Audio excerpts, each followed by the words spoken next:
Capítulo 14, nós vamos ler alguns versículos nessa noite.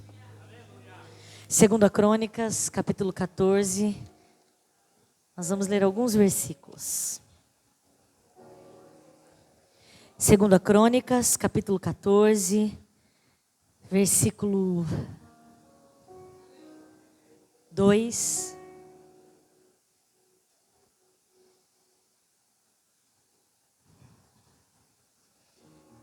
Segunda Crônicas, capítulo 14, versículo 2. Depois nós vamos ler o versículo 11. Depois o versículo 13. Diz assim a palavra do Senhor: E Asa fez o que era bom e reto aos olhos do Senhor, seu Deus. 11. E Asa clamou ao Senhor, seu Deus, e disse: Senhor, nada para ti é ajudar, quero poderoso, quero de nenhuma força.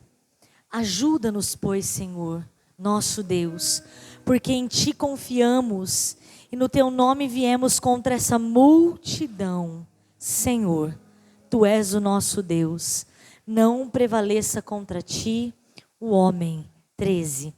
E Asa e o povo que estava com ele os perseguiram até Gerar. E caíram tantos dos etíopes que já havia neles vigor nenhum, porque foram quebrantados diante do Senhor e diante do seu exército, e levaram dali muito grande despojo. Ainda em 2 Crônicas, capítulo 15, nós vamos ler do 2 a seguir. E saiu ao encontro de Asa e disse-lhe: Ouvi-me, Asa, e todo Judá e Benjamim.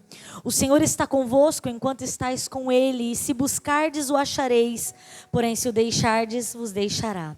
Israel esteve muitos dias sem o verdadeiro Deus e sem sacerdote que ensinasse, e sem lei. Mas quando na sua angústia se convertia ao Senhor Deus de Israel e o buscava, o achava. E naqueles tempos não havia paz, nem para o que saía, nem para o que entrava, mas muitas perturbações sobre todos os habitantes daquelas terras. Para encerrar o 7. Mas esforçai-vos, e não desfaleçam as vossas mãos, porque a vossa obra tem uma recompensa. Coloque sua mão sobre o seu coração. Para o nosso entendimento, abra os nossos ouvidos, fala conosco, Senhor, uma vez mais. Que possamos estar totalmente atentos à Tua voz e que a Tua voz poderosa ecoe em nossas almas. Que essa palavra traga frutos abundantes de misericórdia, de bênção, de mudança de vida. Eu te peço, crendo em nome de Jesus, amém. Você pode se assentar dando glória a Deus?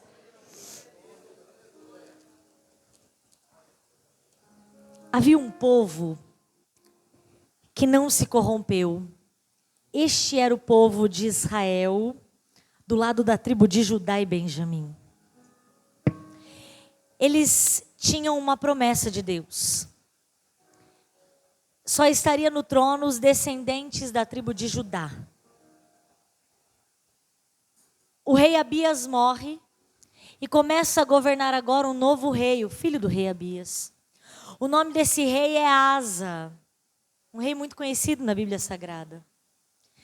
Por que Asa é um rei conhecido? Porque ele faz coisas que estão condizentes com a posição que ele tem. Asa era um rei que buscava a presença de Deus. Imagine você se nós que somos pessoas comuns, que exercemos cargos às vezes de liderança em casa e na escola ou no trabalho que nós trabalhamos, já precisamos da presença de Deus, que dirá um rei que governa uma nação que é a nação de Deus. Asa precisava da presença de Deus, da direção de Deus. E a Bíblia vai dizer que ele fez o que era bom e reto. Mas ele não fez isso para agradar os homens. Ele fez isso para agradar a Deus. Quantas pessoas estão querendo se destacar diante dos homens? Quantas pessoas estão buscando destaque diante de pessoas? Mas Asa não queria fazer algo que era bom e reto para os homens. Asa queria fazer o que era bom e reto para Deus. Asa queria estar dentro do regulamento de Deus. Quando você fizer o que é bom e reto, pensando em agradar a Deus, todas as coisas prosperarão. Quando você não fizer por causa de cargo, quando você não fizer por causa de destaque humano, mas você fizer porque é bom e reto aos olhos do Senhor, tudo que o Senhor te der dará certo, porque você fará nos padrões e nos princípios do Senhor. Asa fez o que era bom e reto aos olhos do Senhor. Qualquer Senhor não, o seu Deus. Asa não servia a um Deus desconhecido, mas um Deus do qual ele tomou posse. Ele é meu Deus. Havia um relacionamento com Deus. Não era fazer só para agradar um Deus qualquer, era fazer para agradar o seu Deus. Asa se sentia parte com Deus. Ele tinha um relacionamento com Deus.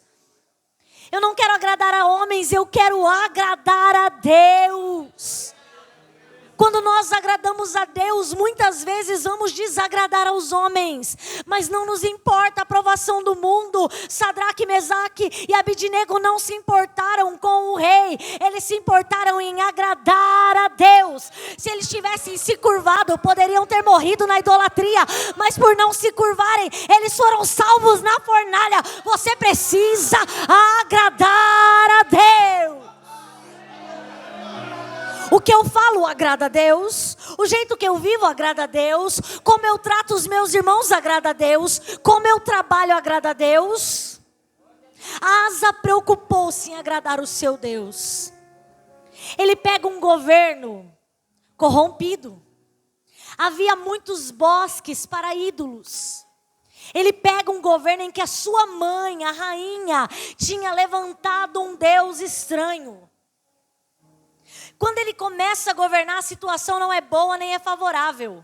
Mas o que é que ele vai fazer? Ele tira, ele quebra, ele corta. Ei! Tira tudo que não provém de Deus. Quebra relações com quem não é de Deus. Corta alianças e obedeça a voz de Deus. A Bíblia vai dizer que ele tirou altares dos deuses estranhos, quebrou estátuas, cortou bosques. E mandou que todo Judá buscasse ao Senhor. Por que primeiro ele não mandou Judá buscar o Senhor? Primeiro ele arrancou os deuses estranhos. Porque ele precisou primeiro tirar, destituir, quebrar amores rivais. Aquilo que tirava o coração do povo da presença de Deus, outros deuses. O que é que tem roubado a primazia de Deus na sua vida? O que você gosta mais do que Deus? Do seu conforto? Dos seus familiares? Tira nessa noite o que rouba o primeiro lugar de Deus. É fácil? Não é fácil. Ele tirou a mãe dele do cargo, ele destituiu ela de rainha. Ele mexeu em casa, mexeu na família para agradar a Deus. Ele tirou os amores rivais e depois de tirar os outros ídolos, ele mandou. Ele tinha essa autoridade. O povo de Israel era um povo governável. Tanto era governável que quando subia um rei que era bom, eles serviam a Deus. Subia um rei que era mau, eles serviam a Baal.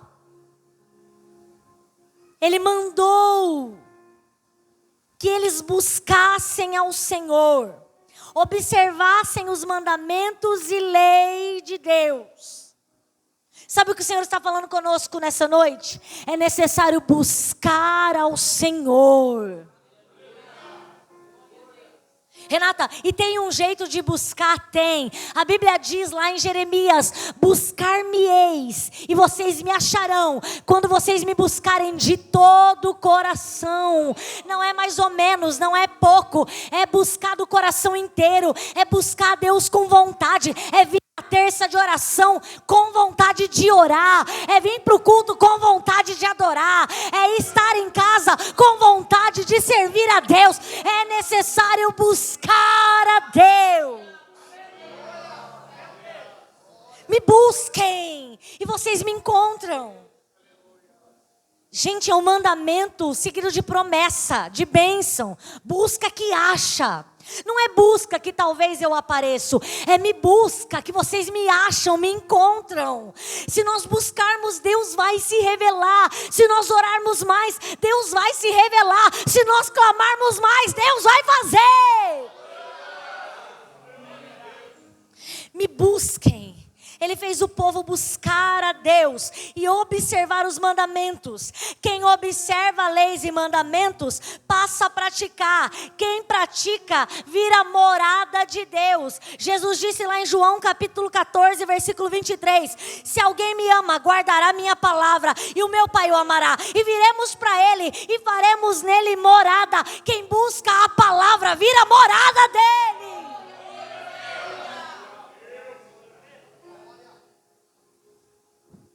Asa estava totalmente de acordo com a vontade de Deus. Destruiu os amores rivais. Fez o povo buscar, fez o povo observar os mandamentos, fez o povo seguir a Deus. De novo, com vontade, com interesse. E sabe o que acontece? Haverá um período de paz no reinado de Asa.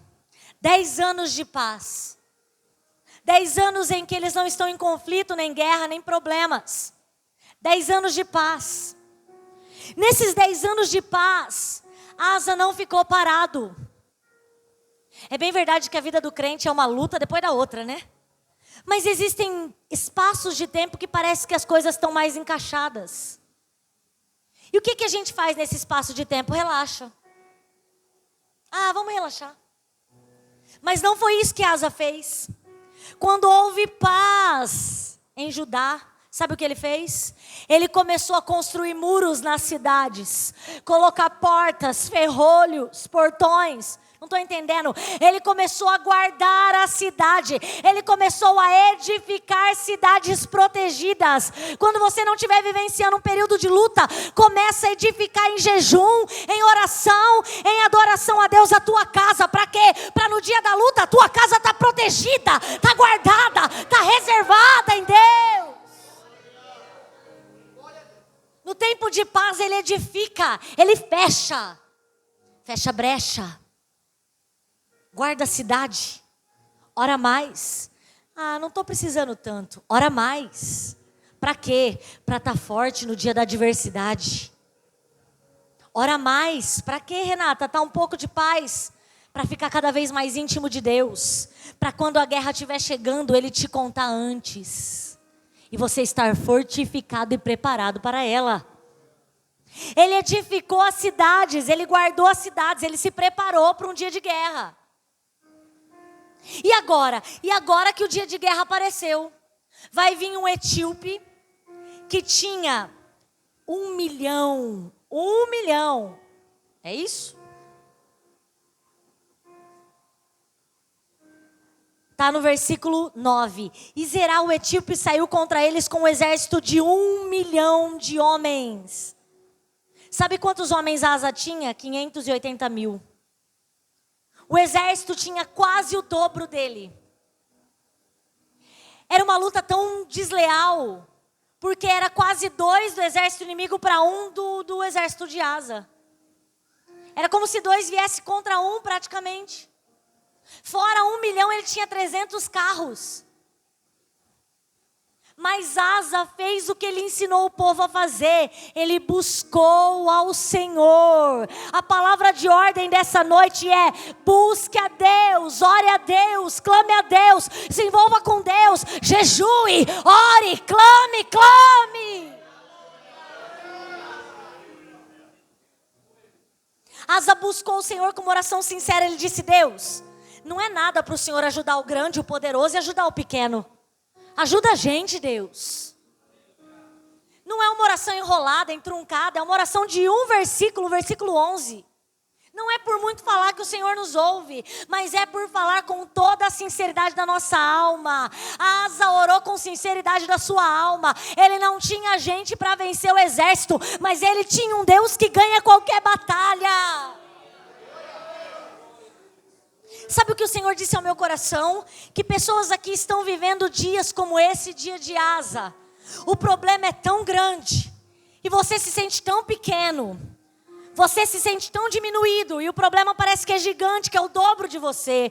Chegou uma situação tão difícil, tão tenebrosa na sua vida e você estava meio desorientado, mas recebe a palavra de Deus. É para buscar que você vai achar, é para pedir que você vai receber, é para clamar porque vai abrir. Você está entendendo? Esse problema é grande, mas perto do Senhor ele não é. Asa então vai clamar a Deus. Mas não é qualquer Deus, é o seu Deus. Mantenha um relacionamento sempre muito vivo com Deus. Porque no dia da adversidade você vai clamar e Ele vai te responder. Asa clama a Deus. E sabe o que a Bíblia diz? Versículo 12. E o Senhor feriu os etíopes diante de Asa e diante de Judá. Não foram eles que guerrearam, foi Deus quem guerreou. Esta luta não é sua, esta luta é de Deus. O que eu faço? Eu oro e Ele trabalha. Eu oro e Ele trabalha. Eu oro e Ele trabalha. Eu clamo e Ele trabalha. Eu peço e Ele faz. Não é sua essa luta, para de querer mexer. Você vai orar insistentemente até Ele fazer. O Senhor feriu os etíopes, Asa não mexeu a mão. Aquela luta que era tão grande para ele, aquele problema que estava a ponto de matar aqueles soldados todos, não matou. Sabe o que aconteceu? Eles não saíram mais pobres dessa guerra, porque você sabe que uma guerra traz muitos prejuízos. Por quê? Porque paralisa aqueles que são de comércio, de outras coisas, está todo mundo para a guerra. A guerra poderia ter trazido muitos prejuízos para o povo de Judá, mas não trouxe. Trouxe bênção. Eu não estou entendendo, Renato. Quando eles venceram o exército inimigo carregava coisas preciosas. E a Bíblia vai dizer que quando Deus feriu os etíopes, eles começaram a fugir. E aí o que acontece? Quando eles vão fugindo, eles vão deixando coisa para trás. E o que estava na mão do inimigo, agora é posse do povo de Asa, do povo de Judá. Ei, sim, tinha gente que estava na mão do inimigo, mas você vai orar e o inimigo vai ter que deixar. Tinha filho que estava na mão do diabo, mas você orou e o inimigo vai ter que soltar ele e deixar lá. Tinha marido, pastor, que estava na mão do diabo, era posse do inimigo já.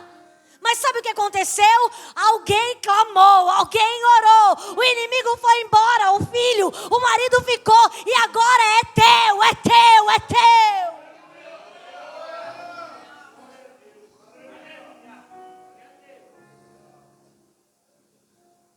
Eu vou ler esse pedaço com você de novo. É o 13. E Asa e o povo que estava com ele os perseguiram até Gerar e caíram tantos os etíopes que já não havia neles vigor algum. Porque foram quebrantados diante do Senhor e diante do seu exército. E levaram quem? Asa e os filhos de Judá. Dali, muito grande despojo. Sabe o que é despojo? Eu pesquisei no dicionário. Aquilo que retiramos do inimigo depois da vitória.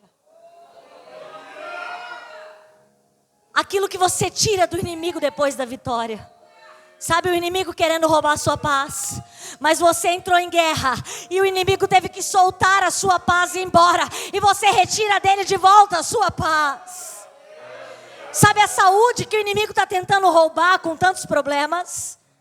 Você entra em guerra orando e a sua saúde volta. O inimigo tem que soltar. Despojo é o que a gente tira do inimigo depois da vitória. Orai,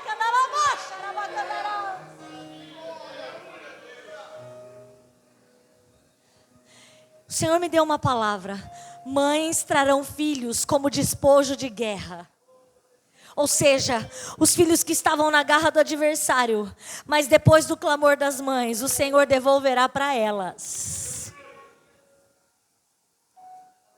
Depois dessa batalha, vencida pelo Senhor, Deus vai usar um profeta para falar com Asa e com o povo de Judá.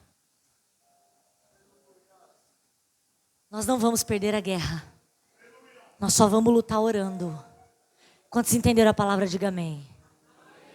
O nosso papel nesta guerra é apresentar ao Senhor a guerra. Eu vou falar de novo, que é para a gente guardar.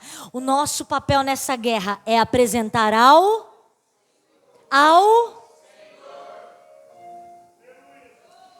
Muito bem. Depois dessa batalha gloriosa que Deus venceu e eles ficaram mais ricos, Deus vai encher do Espírito de Deus o profeta Azarias. E ele vai lá até Asa, ao encontro de Asa, para dizer o seguinte: para Asa, todo Judá e Benjamim: o Senhor está convosco enquanto vocês estão com ele. Se o buscares, o encontrareis, mas se deixares, ele deixará vocês também. O que ele estava dizendo? Uma palavra de advertência: não deixe jamais de buscar ao Senhor, porque enquanto busca, você está com ele. Quando você deixa de buscar, ele deixa de estar com você. Foi isso que Azarias disse aqui. E aí Azarias vai trazer à memória um período em que Israel não viu Deus. Um momento em que Israel não estava com o Deus verdadeiro. E as consequências de viver longe de Deus. E é sobre isso que eu vou falar agora. É como se Deus dividisse a mensagem em duas partes nessa noite. Essa segunda mensagem é mais voltada para o tema dessa noite de missões. Ele vai dizer assim, Azarias, profetizando em nome do Senhor. Ele está contando como é que Israel viveu no período que viveu sem Deus. Eu estou no capítulo 15, versículo 3. Israel esteve por muitos dias sem o verdadeiro Deus.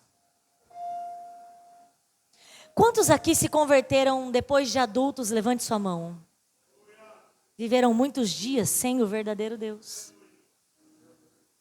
E olha que Israel era um povo escolhido de Deus, mas viveu muitos dias sem o verdadeiro Deus. Azarias está lembrando isso aqui. E como é que era esses dias? Era sem sacerdote, sem um pastor que organizasse, ajudasse a vida deles. Hoje a figura do sacerdote se assemelharia a de um pastor, mais ou menos. Tentando trazer, né? Que ensinasse, e sem lei, sem a palavra. Irmãos, a coisa mais difícil do mundo é viver sem Jesus. A coisa mais difícil do mundo é viver na ignorância da palavra. Quem não tem Jesus, não tem para onde correr. Quem não tem Jesus não tem esperança após a morte. Quem não tem Jesus não tem alívio para suas dores, não tem companhia de viagem e sofrimento. Mas quem tem Jesus espera o céu. Mas quem tem Jesus conhece a sua palavra, tem alívio, tem reforço, tem descanso. Quem tem Jesus tem tudo, igreja.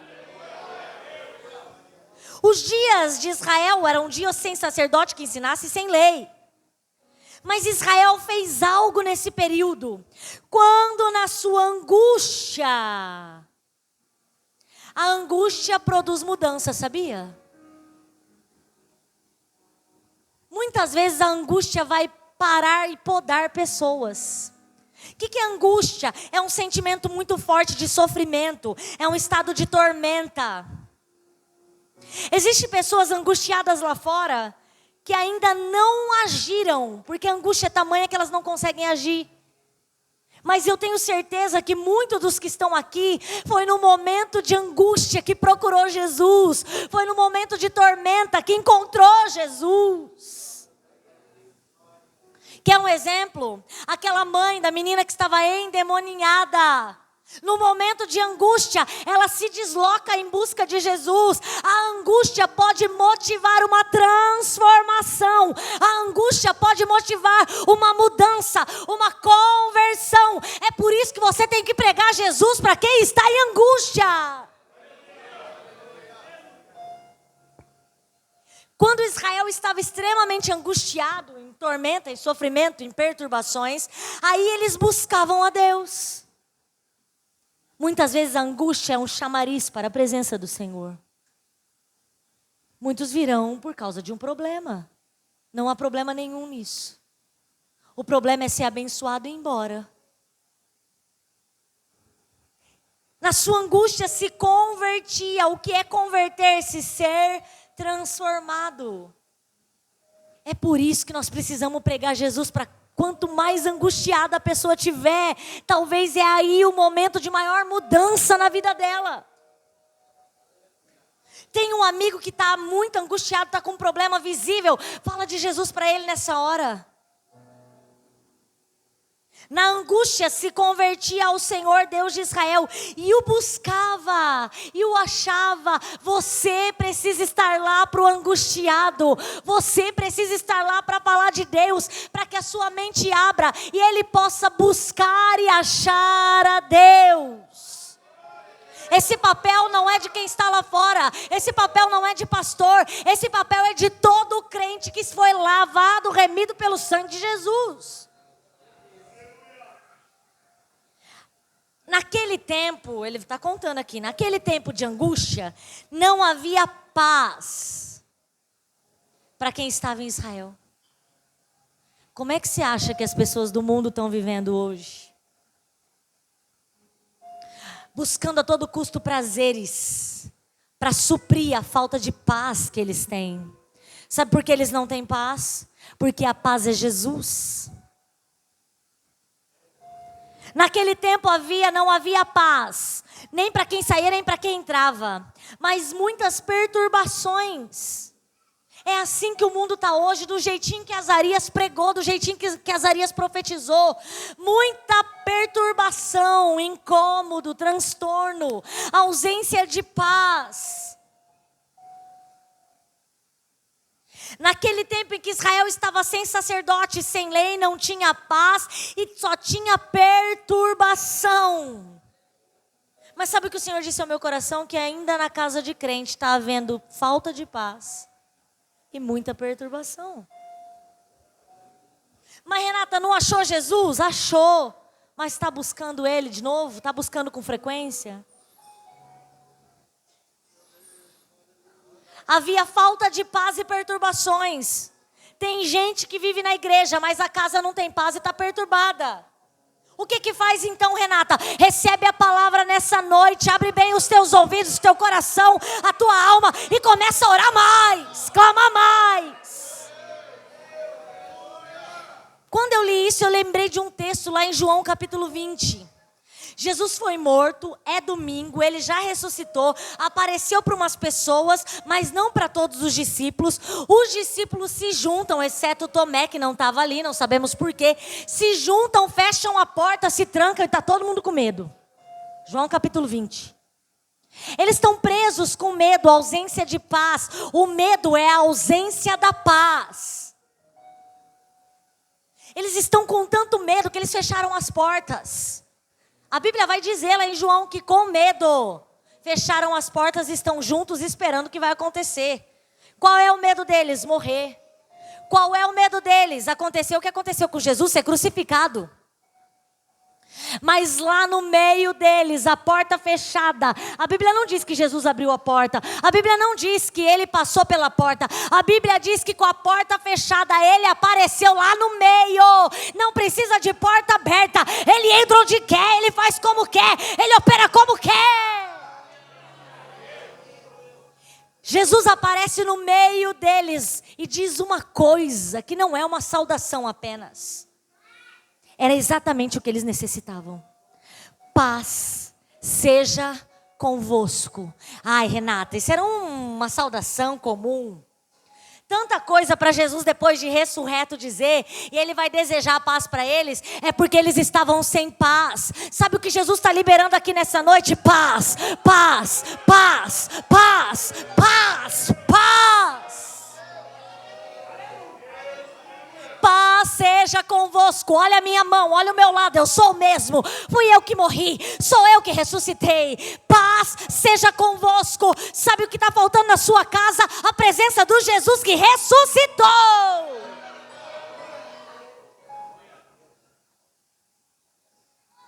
Renata, mas quem carrega a presença? Você que é morada. Se você não é morada, quer dizer que então você não está guardando os mandamentos. Quem é que carregava a arca? Sacerdote. O que a Bíblia diz que nós somos? Sacerdócio real. Paz seja convosco. Naquele tempo não tinha paz. Naquele tempo era só perturbação, porque eles estavam sem Deus. Mas eles clamaram a Deus na angústia. A angústia é propulsora para trazer a presença de Deus. O reconhecimento de que é necessário Deus. Estou encerrando a mensagem nessa noite. Mas esforçai-vos. Então Azarias foi lá profetizar e dizer tudo isso. Rei Asa, povo de Judá, os benjamitas. Existia um tempo aí que não tinha paz. Mas clamou, Deus veio com a paz. Benjamitas, é o seguinte. Agora vocês precisam se esforçar. Diz para o seu irmão, você precisa se esforçar. Pelo amor de Deus, vou trabalhar mais? Não. Não é esse esforço. É o esforço de agradar a Deus. É o esforço de agradar a Deus. Diga comigo, o esforço de agradar a Deus. Mas esforçai-vos e não desfaleçam as vossas mãos, porque a vossa obra tem uma recompensa. O que é esforçar? É andar com coragem. Se animem, tenham vigor. Por quê? Para não desfalecer, para não perder a força, para não enfraquecer a nossa mão. Por quê? Porque a nossa obra, o que é obra? É resultado de um trabalho, de uma ação. Tem uma recompensa. O que é recompensa? Um presente de reconhecimento por algo feito. Deus reconhece o que você faz, abençoa o seu esforço e te dá além do que você pediu ou pensou. Esforça-te em agradar a Deus. Não desfaleça as suas mãos, não perca a força. Por que essa palavra veio em janeiro? Para você começar esse ano com tudo, amém? Para você começar esse ano crente. Para vir na terça-feira, para vir na quinta-feira, para vir na escola bíblica, para estar crente, animado. Se coloque de pé, tem essa liberdade, pastor? Quero convidar o conjunto, nós vamos adorar a Deus com o último louvor, estarei entregando a mensagem. Disse lá que você fecha a porta do quarto, ora, e o seu pai que vê em oculto, te vê em oculto, te recompensará. Aquele que vê também recompensa. Aquele para quem você ora também abençoa. Oh, aleluia! Vamos orar nessa noite para ficar mais crente, para ficar mais fervoroso, para fazer o que é bom, o que é reto aos olhos do Senhor. Senhor maravilhoso e bendito, a tua palavra foi ministrada. É ano de busca, é ano de clamor, é ano de estar debaixo da tua vontade, é ano de estar diante de ti, é ano de te buscar em espírito e em verdade, é ano de orar mais, é ano de jejuar mais, é ano de clamar mais, Senhor, é ano de pregar a paz, Senhor, é ano, meu Deus, de anunciar Jesus. É ano, meu Deus querido, de trazer almas para o reino. É ano, Senhor, de se esforçar e receber a recompensa daquele que é galardoador dos que o buscam, do Senhor nosso Deus. Senhor, nos anima, nos encoraja, nos ajuda, nos dá força, Senhor. Seja o nosso escudo, o nosso broquel, a nossa proteção. Espírito de Deus invade a mente, a alma, o coração de cada crente que participou do culto nessa noite. Enche eles da tua presença, para que eles sejam fortalecidos pelo Espírito do Senhor. Eu te peço em nome